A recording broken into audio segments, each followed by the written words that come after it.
Looking for advice on your dynasty startup? We got you here with a mock draft, our first one of this kind of this offseason. We're looking forward to getting into it. We do have rankings and we have rookie rankings. So if you want to check that out, click the link in the description. And also, if you're new here, like, subscribe. We're trying to increase our subs this offseason.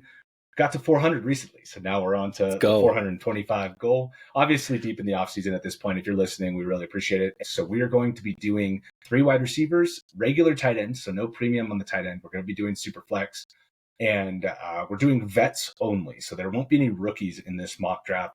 The way we're doing our dynasty startup is we're going to have a vet draft, and then we're going to have a rookie draft after the draft later, closer to the season. More drafting, more fun. So we're gonna break it up in our league, and we recommend you do the same. So let's get into the draft board here. I'm going to be taking the 3rd pick, and Matt is going to be taking the 7th pick. So we're not taking any of the turns yet. We'll mix and match. If you're watching, want to see something specific, put it in the comments. All right, and let's get this draft started. So obviously with 2 QBs, the quarterbacks are going to go early. And often, especially the young ones, you're going to see a lot of them in the first couple rounds here. So I personally think that there's a tier of 3 quarterbacks in Dynasty that are the best, and it's Josh Allen, Jaden Daniels, and Lamar Jackson. So that's the direction I'm going to go here in the startup. We've seen a lot of Jamar Chase going in the first 5 picks, especially on Sleeper. That's just kind of how it falls. And then Jalen Hurts going down to you at 7. I think you took the best spot at number 3. You get one of the top 3. That's kind of cheating a little bit. And I wanted to take 7 because I knew I would be in an interesting position. And I'm actually excited that Jefferson fell here. I thought Jefferson and Chase might go back to back at 5 and 6. But for me, I'm just going to lock in who I have is my wide receiver 2 in Dynasty and kind of build my team around him. Going around the turn there, we see 2 running backs and 2 wide receivers go. I know we did a mock earlier today in preparation for this where you got Robinson actually at this pick, but he goes at 109. Only Mahomes goes, so maybe there's a chance to take a quarterback here, but what are you thinking? Yeah, this is why I don't really love this spot in the draft because it's either Herbert or Caleb for me here, but I don't know. With CeeDee Lamb still on the board, God, this is tough. I'm going to go CeeDee, and I'm going to see what happens. I'm going to lock in 2 absolute studs wide receiver position. Hopefully I get a good quarterback that falls to me. But this is why we mock draft, right? You don't want to be on the clock in your actual league having to make that decision. You want to play out every scenario. So we'll see what happens here. Yeah, and I don't hate that start. Now in Superflex Dynasty, the quarterback that you're going to get in the 3rd round, especially with 7, with the 7th pick, you have to wait a long time. A lot of quarterbacks are going to go. So I don't know that I would have made that same decision. I think I would have just locked whichever quarterback. And obviously CeeDee Lamb's a stud, so it's hard to just ignore that. But for me here, Herbert went. This decision to me is between Caleb and Drake May. There's no way I'm going to pass on either of them. I'm going to go with the guy I think maybe is a little bit more projectable versus who I think is going to be better this year. And so I'm going to take Drake May. I like that. And there goes Caleb. So I feel pretty good about how that turn turned out. I wasn't going to go McBride. I'm not all that interested in locking in tight end before I would have my first wide receiver, for example. Saquon, he's obviously going to be the top ranked running back going into this season, but he's getting older. So that's not somebody that was really in consideration for me. I love this spot because Drake London has fallen here in all the drafts we've done. So again, I don't know how realistic that is. I don't know if you get with real drafters and they're going to, let McBride fall instead. And I would feel a lot worse about this pick if that was the case, but I'm going to go ahead and lock in Drake London. Yeah, I'm not sure I'm in love with McBride in the 2nd round. As much as I like him as a player, I just think the gap between he and Bowers is too big to be 1 round for me at this point. So looking down at my board, we see Jordan Love and Bo Nix go off the board. I'm not a Bo Nix fan, but I was hoping that Jordan Love was going to fall to me here. So let me take a look at the quarterbacks. We've got Stroud, Kyler, Purdy. Running backs, we've got Achane, Brees, Bucky, Ladd, Garrett Wilson. Ooh, this is tough. Folks watching at home, this is why you don't wait in your startup leagues at quarterback. If you get left out, especially this late in the 3rd round, like I get CeeDee Lamb's great, right? But you could pick your quarterback in the 2nd, right? Drake May or Caleb Williams, and you still had access to Jackson Smith and Jigba here, who I think is an awesome receiver. And especially as your 2, I think that would have been a better combo than whatever you're going to land here. Yeah, and I think I'm going to go Stroud. We're only 1 year removed from him being a top 5 startup pick. Obviously, he's extremely talented. Obviously, the injury bug hit the wide receivers at this past season.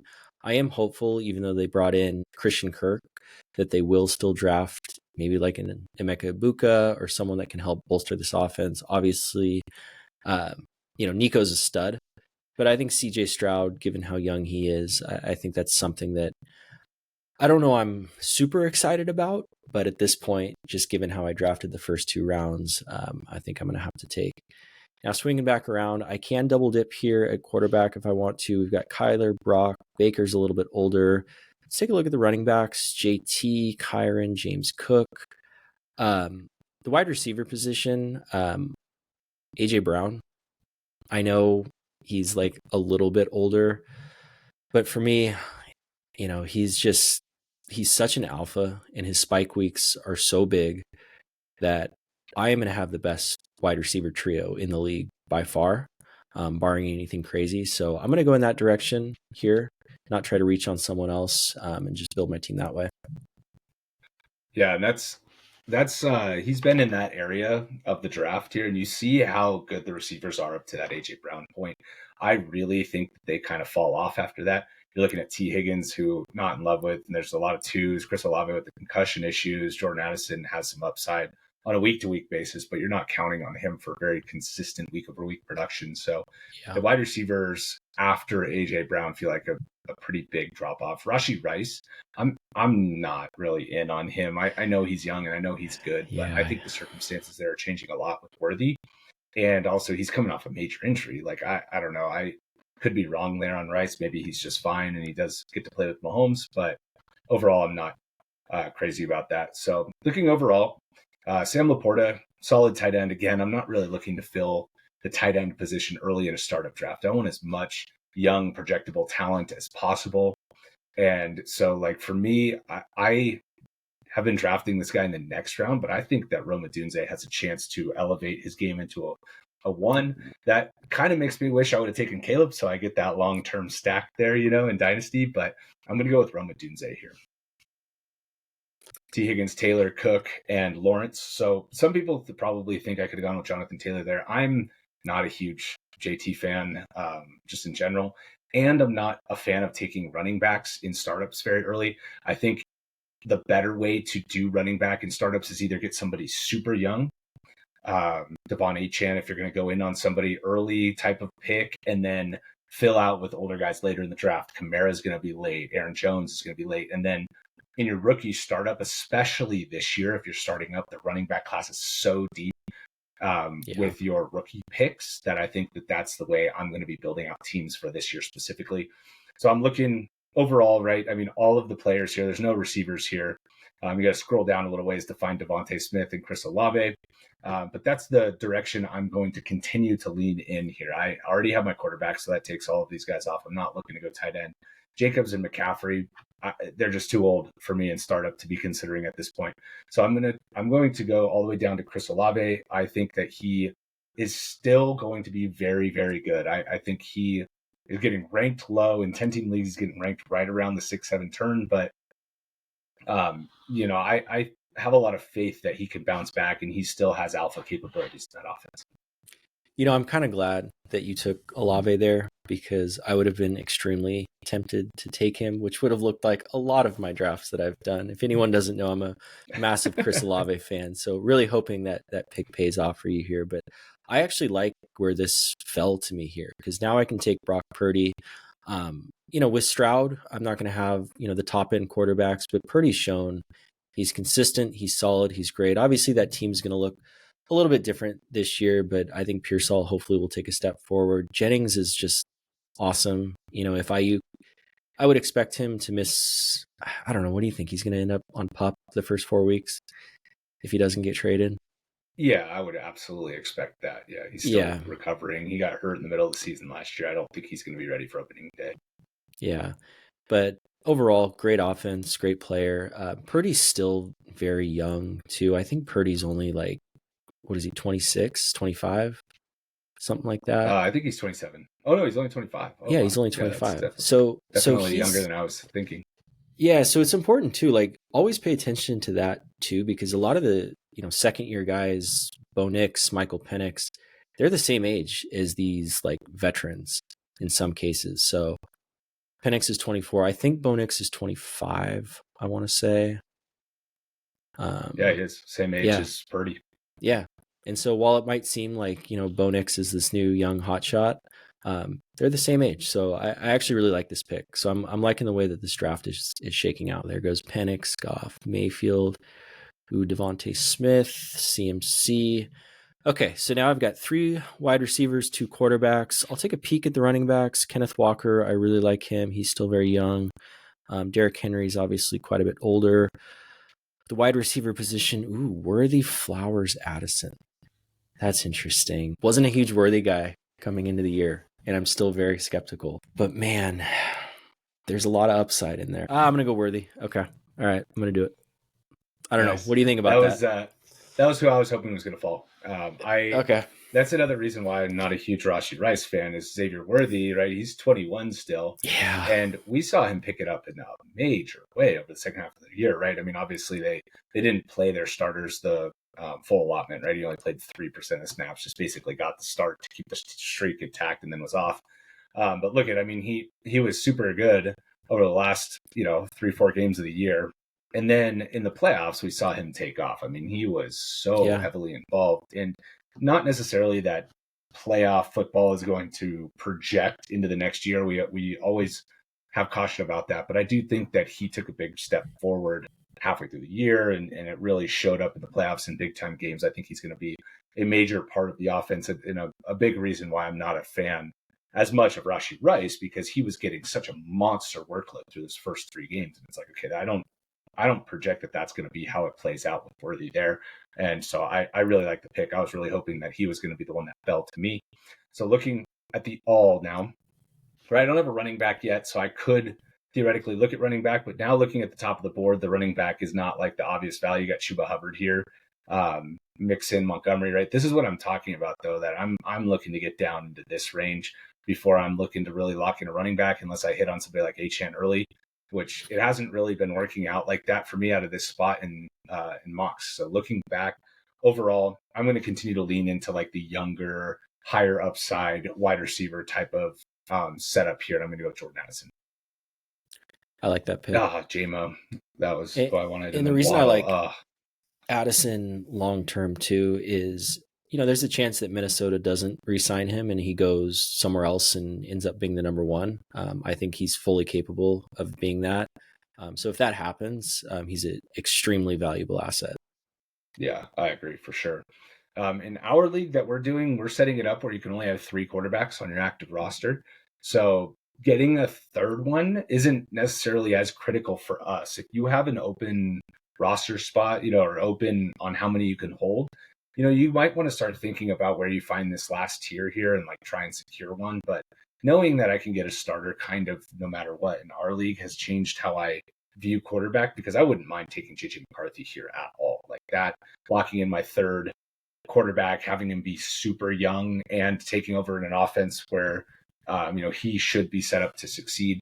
I really would like that pick here, but I'm not going to go that direction because of our 3 total rule, right? So I can get my third later.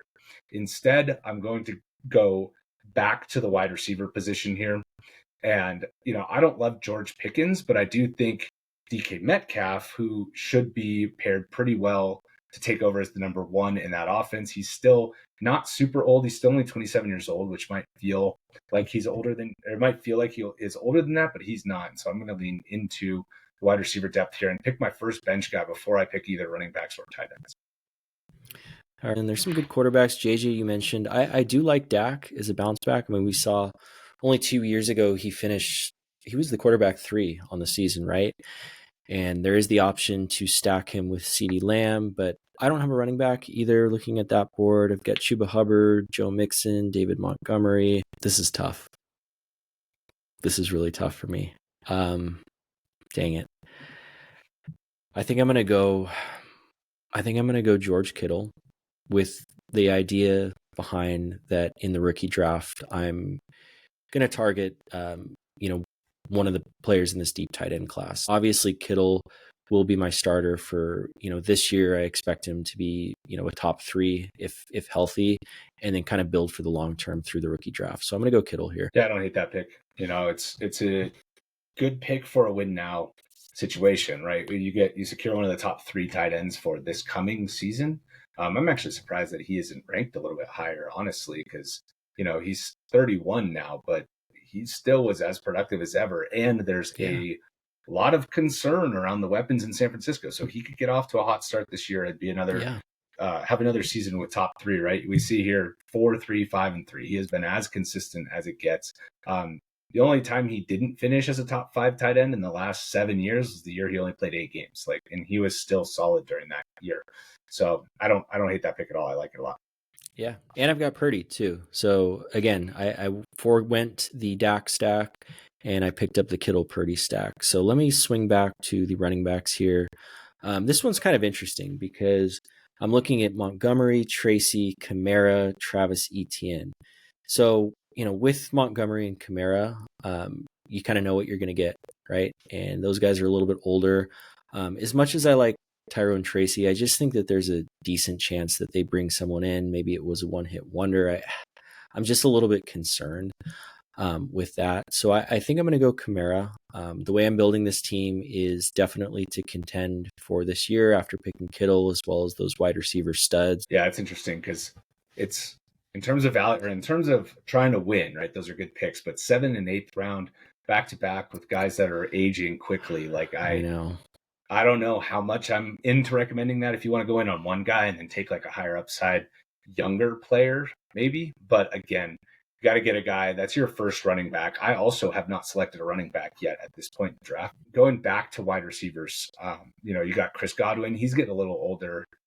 Ricky Pearsall, he might be very heavily involved early in the season. Jalen McMillan finished the year very well, but with Godwin back and Evans there, I don't know that we can really count on him to be what he was. Cortland Sutton a little bit older, so this actually kind of dried up on me too. I don't feel great about any of those guys, so I'm going to look back at the quarterback value here, and I think I'm going to strike at quarterback here at this point, right? Bryce Young, somebody that we saw grow into his own last year, right? I mean, he got benched, and then he was so much better down the stretch. We talked about some of his rushing touchdowns, right? He had 5 rushing touchdowns over the last 6 weeks of the season, so that's not something we're going to bank on or count on, but I do think that he can take a step forward. I hope they add a weapon in the draft, and so that's the direction I'm going to go here with my pick. Lock in my 3rd quarterback here. I like that pick. And then Etienne and Montgomery went, 2 guys I'm not incredibly excited about anyways, so now I'm looking back to running back. I think now is probably the time I have to get one if I'm going to be interested in trying to compete for this coming year. And so the guy I'm going to lean towards, he's obviously older and probably not the best pick here, but for my build, I like it the most, is James Conner. Yeah. I mean, we've talked a lot about Conner, right? When he's on the field, he's a top 10 back. So I like that. That's actually someone that I was definitely considering and hoping that he would make his way back to me. Now I'm staring at running backs. I'm staring at Swift, who I have not touched once this offseason. Charbonnet, who's obviously a great player, but he's, behind Ken Walker. And when Ken Walker's healthy, Charbonnet's at a 20% snap share, if that, at least it seems like. Ramondre, don't like him. Man. So let's take a look at some of the wide receivers. Chris Godwin, Ricky Pearsall, Michael Pittman. Man, this is tough because I think Godwin can be awesome again, but I do want to... I want to highlight something that's happening here with Matt's team that I don't want you guys at home to fall into, right? He takes Kittle because he's going to be good this year, but he's older. Yeah. I'm going to take Kamara because he's good, but he's older. And then I'm going to take Godwin because he's good, but he's getting older, coming off injury. This is the part of the draft where you want to be very careful about doing that, because if you do and a big core of your starters get old really fast, it's going to be hard to keep up with teams that don't do that and have guys that are kind of growing into their own. So if you can do what you want with this pick, obviously, and some people go for broke and they'll make trades and make good rookie picks and they'll get out of it quickly. But this is something I do want to highlight as, the older you pick, especially with AJ Brown in your core, he's not that old. He's only 27, but just making the point. Still, yeah. No, I think I'm gonna go Ricky here. Get a little bit so younger. I think Ricky Pearsall, right? He's a first round pick, and they just shipped Debo out of town. And Juwan Jennings they re-signed, but it's not like he was this ultra high pick or talent or anything. He has some flash games, but I think Pearsall is going to grow into an every down player on the offense, and I think that's something that I would prefer to bank on if I already have a little bit of an older team. Like Godwin will be good, and Godwin's somebody that if you end up being a competitor, maybe you trade a second round pick to try and get him, right? You trade 2026 second to get Godwin in the rookie draft, and that can be something that if you're competitive, you can do it. If you're not, you're going to be thankful that you have Pearsall. Yeah, no, I agree. And then circling back here, I'm going to take Jacoby Myers. He's still young. He's awesome. Just what's his age now? 28. Yeah, so he feels so like not he's too 100. bad. So seeing that he's 28 is honestly a relief, right? I mean, that's younger than quite a bit of the other guys that you picked. Like, obviously 1 year older than Brown, but younger than Kittle and Kamara, and he should still be the number one.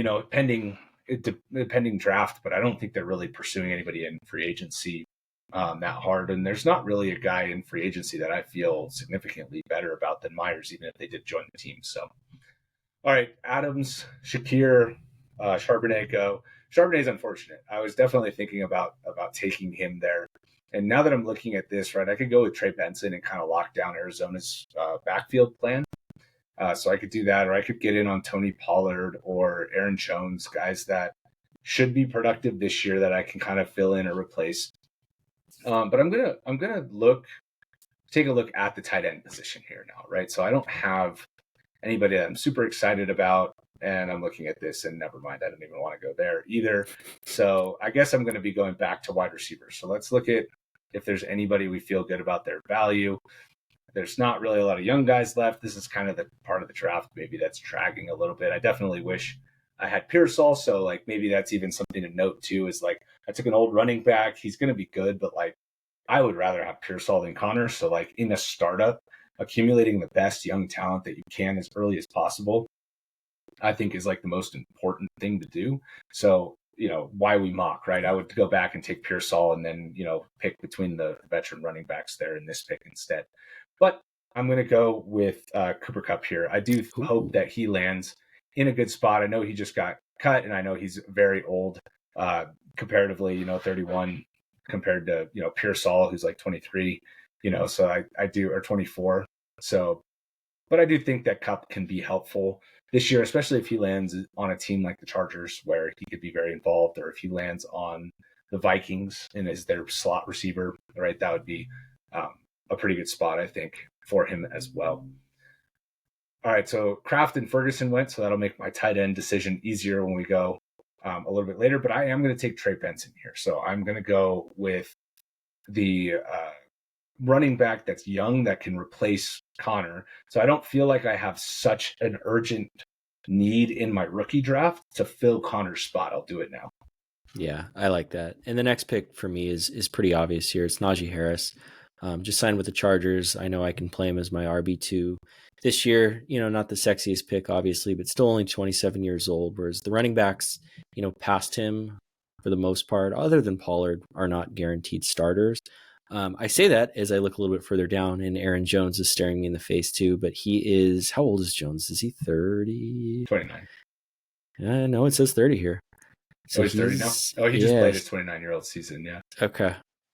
Yeah, so he's 30, but he did just sign a 2-year deal. So yeah, that's why I he's 29. I'm definitely 30 and 31. I'm highly considering him here, but looking at the quarterbacks, Tua, Richardson, Darnold, Geno, Fields, Stafford, Carr. No, I'm going to take Aaron Jones here. Again, weighted on running back, but I'm getting 3 starters that I can feel confident about.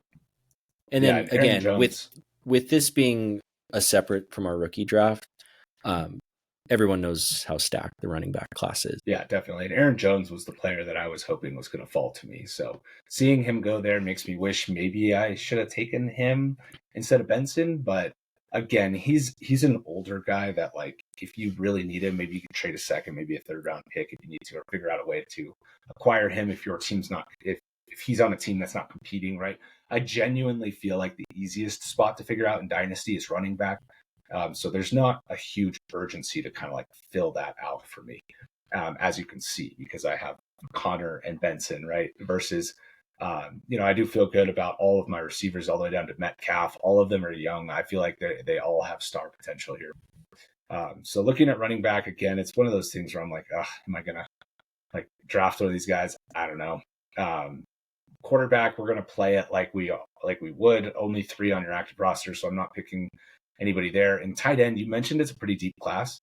So, Kelsey just went. I feel pretty good about Jatavian Sanders taking a step, but you can see I have him started here.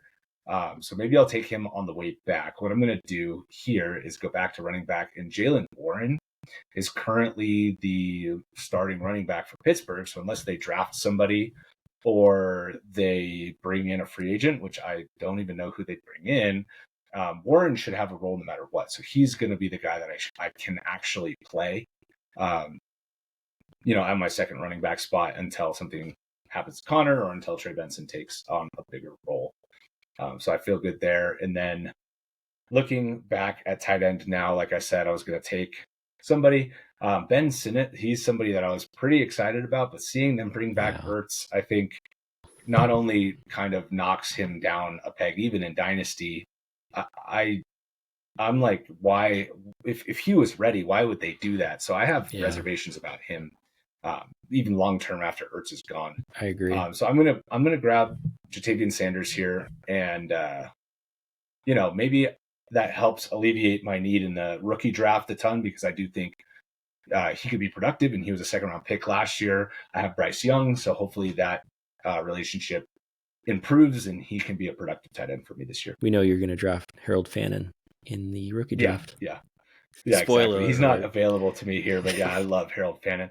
I definitely think he's going to get drafted higher than people expect. He's one of those guys I think can step in and be productive immediately. In an effort to get younger at the position, and with Kyron Williams' contract, potentially will run out with the Rams, I think Corum is a very similar style player. So if all else remains the same on the Rams and Corum does take over in the future, I think he's a really good pick here. Now, I will fill out the room with my third quarterback.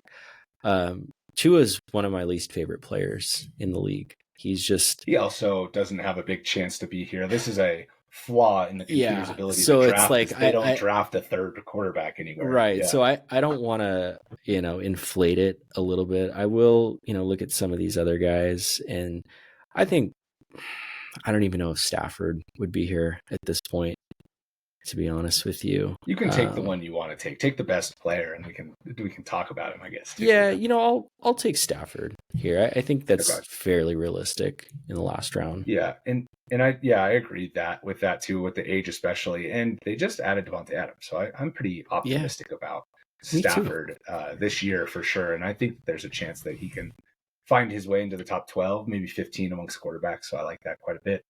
We see Rico Dowdle, who just signed with Carolina, Javonte Williams, who just went to Dallas. If you have not watched our running back rankings and tiers yet, go watch that. He made his way into our what could happen tier. Jalen Coker, he's an interesting player. He's played pretty well last year. I struggle with him because he was undrafted, but then he showed out like he was pretty good. But I kind of think they might replace him in the draft. So I don't know what to think of Coker, but he's a pretty good pick at this point as an upside flyer. Obviously Anthony Richardson. I was thinking you were going to take Richardson here because I wanted to talk about him. I thought about it, yeah. But obviously in a startup, he's going to go earlier than this because he still has quite a bit of upside. You just see what he did, and when he got the job back, right? It was 28-12. 23 though, 15, 21. He was very solid as a fantasy producer again once he took back the job. So hopefully he can start all 17 this year. That would be very productive. I think that would result in a very productive season for him. Yeah. The guy I want to talk about here, so I mean, I could obviously go with any of these guys, Isaac Rendo, uh, Jerome Ford, maybe he's currently kind of the only running back on the roster. I do expect Cleveland to draft somebody though, so I'm not big on him. Jordan Mason, I was hoping that he would land somewhere in free agency, but not sure on him. Nick Chubb, coming off the injury, I'm not big on him. I'm going to click back over to tight end, and I'm going to pick somebody that I want to talk about their situation. Right, the guy I would have the highest ranked is Dallas Goedert. He's obviously very productive. And he was really good in the playoffs last year too. So I think his role is very solid. If you need a tight end, I thought about taking him over Jatavian Sanders, but the guy I'm going to take is Brenton Strange. So I think people are forgetting about him in drafts, and the fact that Evan Engram just got cut, and on top of that, the new GM cleared house on all the weapons. So currently, he's the second option in the passing game. And we saw how much volume Engram has gotten over the years in this role. And it's not like he's a nothing, right? I mean, he's 6'4", 250, and he was a second round pick 2 years ago. And so he was buried behind Engram on the depth chart. But this is not somebody that should be going 210 overall, especially in a dynasty startup. He's only 24 years old. He showed out in a game or two last year, right, where that he can get targets. Right, like he had a 12 target game where he caught 11 of them. Not to say that that's like anything to expect. It's just he got a start when Engram was out, and he did pretty well. Followed that up with a stinker. But if he goes in as the full-time starter, right, the GM believes that the tight end will be part of the offense, right? This is something that I'm going to bank on, right? And I think if you do wait on tight end, he's somebody that I really like to target in your startup drafts that I think could be very quick. So let's do a quick recap then. My team here, I got Lamar and Drake May up top. I am very, very excited about that duo. They're young, they're productive. Drake May should be even better this year. They both have some rushing upside. I'm very, very in on that start. And then you look down through the rest of my receivers here. I definitely made it a point of focus to get a big base of receivers before I did anything else. And I highly recommend you do that in your drafts as well. Drake London, young, very good, should be a top 10 receiver. Rome Odunze, young, hopefully projecting into the top 20 this year. I think that's very reasonable with room to grow past that this coming year. Chris Olave, as long as he stays on the field and is able to tend to his concussion issues, I think he can also be a top 20 receiver. So I feel very good about my first three. Addison, boom bust, great player to put in your flex any given week. And DK Metcalf, if he shows some rapport with whoever they end up with at quarterback in Pittsburgh, I think could be a good plug-in depending on the matchups. So I feel very good about those top five. I obviously completely ignored running back. I think I made my point about getting a couple guys and focusing that attention in the rookie startup draft. So if you can get a better rookie pick, or you just end up even here, say I have the 8th pick, right? I could get somebody like Caleb Johnson, who I think can start from day one. So, and then I waited on tight end, picked a couple guys that I think have some decent upside. What do you think on your team? Talk us through it. Yeah, so I actually like this team quite a bit. So obviously at the top, I have two absolute alphas at wide receiver. And while they might seem like ancient guys at this point, they're both 25 years old. They've got their contracts. They're on their team. Everything's set in stone. So I love that. CJ Stroud, like I mentioned, I'm hoping he bounces back. AJ Brown, we know he is at this point, still only 27. So on the older side, but obviously the upside in his game is massive. Purdy's great. It's a great system. Obviously, it's going to look a little bit different this year, but still only 25 years old. Worthy, we saw what he can be with Mahomes. He is extremely young too, so excited about that. And it just gives me in my flex spot like such a potential spike week when I've got 3 studs at wide receiver going each week. So I'm very excited about that. Kittle, we know what he is when he's on the field. He's obviously a little bit older, but given the depth of the tight end class, I will attack, one guy in the rookie draft. Kamara, fantastic, older, but a starter. Pearsall, young blood. Jacoby Myers is just Mr. Consistent. Najee, we know you can plug into your RB2 spot. He's not going to give you the big spike weeks, but he's not going to ruin your week. And then with Aaron Jones, again, older, but still excellent when on the field. And then Blake Corum planning for the future a little bit. Stafford, I'm not sure if he would be here this late, but do really like him this year. And it allows me to play the matchups with these 3 quarterbacks because obviously I didn't reach anywhere near the echelon of quarterback that you have, and I will be at a disadvantage because of that. But these 3 guys are good enough that I can definitely kind of ride the hot hand, play the matchups, things like that. And then again, addressing the rookie draft, I would expect to take at least 2 running backs in that regard to get younger at the position. So overall, I actually like this team quite a bit. Yeah, and I think too, you sniped quite a few players who I was hoping were going to make back to me. Worthy, Kamara, and Aaron Jones. I think the Kamara and Aaron Jones picks especially, I know they're old and I know they're right at that cusp, but they're both still productive and they both can help you bridge the gap between competing and getting younger at that position. And so I also think too, if you end up in a situation where you're not competing and those guys are playing, you can get rookie picks for them. There's going to be running back needy teams. If those guys are healthy and playing well, you can get rookie picks for them. I promise you, you'll be able to. And so I do like the potential to have you compete with those guys and the potential to also get younger by shipping those guys off and trying to figure out the running back position moving forward. So really like how your team turned out. Honestly, like I said, when it was happening, the only difference I would have made was in that second round, I would have secured a quarterback. I'm panicked about it in Dynasty, and so like I just am so focused on it. But you did get a young, possibly really, really, really good quarterback in the third round. So I think that turned out okay. All right, and with that, thank you guys so much for watching. If you're still here, hit that like button, hit the subscribe button. We appreciate you guys, and we'll look forward to talking to you the next one.